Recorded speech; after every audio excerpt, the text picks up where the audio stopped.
सुनिएगा, 26 साल का एक लड़का था, उसने सुसाइड कर लिया सिर्फ सेक्सटोर्शन रैकेट की वजह से। एक फ्रॉड हुआ, हम लोग उसको फ्रॉड ही कह सकते हैं। उससे सेक्सटोर्शन, सेक्स की यानी इंटीमेसी की वजह से कुछ वीडियोस कैप्चर हो गई और उसके बाद उससे फिरौती मांगी गई और फाइनली ये बात इतनी ज्यादा बढ़ गई कि उस लड़के ने सुसाइड कर लिया। और वो लड़का बेंगलोर का था और वो लड़का जिसका नाम अविनाश था वो IAS की तैयारी कर रहा था। अचानक से क्या होता है, उसे फेसबुक पे एक रिक्वेस्ट आती है नेहा नाम की लड़की का, बट धीरे धीरे रिक्वेस्ट आती है, बातें होने लगती हैं। उसे नहीं पता था कि जो लड़की की रिक्वेस्ट आ रही है उसके पीछे एक रैकेट काम कर रहा है। धीरे धीरे बातें होने लगती हैं, बातें और बढ़ने लगती हैं, धीरे धीरे और क्लोज आने लगती। वो लड़की बेंगलोर की नहीं थी, समझ रहे हो? वो कभी मिले नहीं एक दूसरे से, कभी नहीं मिले। वो बेंगलोर की थी ही नहीं, कभी मिले नहीं, सिर्फ मोबाइल पे ही बातें हो रही हैं। धीरे धीरे पर्सनल नंबर शेयर हो गए, फिर धीरे धीरे उन्होंने वीडियो कॉल शुरू किए, वहां से इंटीमेट चीजें शुरू हो गई। और एक वक्त ऐसा आया जब उस लड़की ने इंटीमेट वीडियोस शेयर किए, उस लड़के को बोला कि तुम भी इंटीमेट वीडियो शेयर करो, तो गलती वही हो गई। उस लड़के ने बिलीव कर लिया और उस लड़के ने इंटीमेट वीडियोस, लाइव वीडियोस जो भी था, ऐसे वीडियो कॉल्स किए जिसकी वजह से वो फंस गया।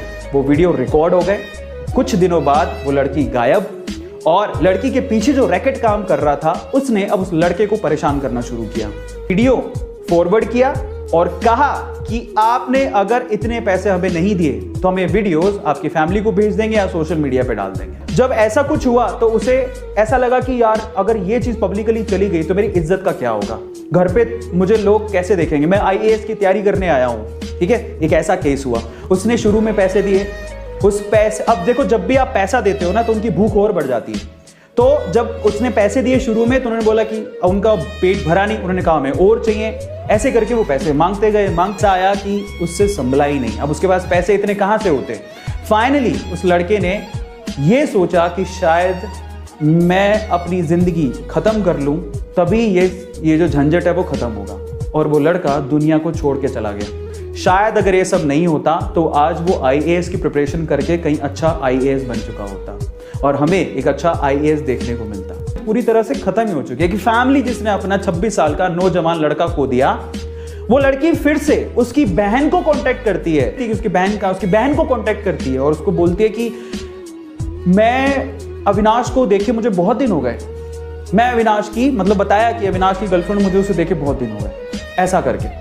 और जब वो ऐसा बात बोलती है तो वो उसकी सिस्टर कहते हैं कि अब ही इज नो मोर, वो अब जिंदा नहीं है। अब देखिए उसके बाद क्या होता है, वही रैकेट वापस से अविनाश की बहन को कॉल करते हैं और उसे कहते हैं कि ऐसा ऐसा है, उसकी वीडियोस हमारे पास है, हमें पैसे चाहिए, नहीं तो वीडियोस हम पब्लिक कर देंगे।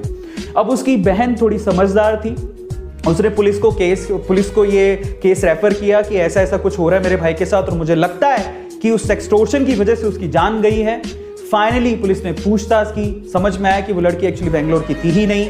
वो एक रैकेट चलता था कहीं राजस्थान में दूर और वहां पे कुछ लोग थे जो उसको बराबर से ब्लैकमेल कर रहे थे और उससे परेशान होकर उसने अपनी जान दे दी। ये पूरा केस था।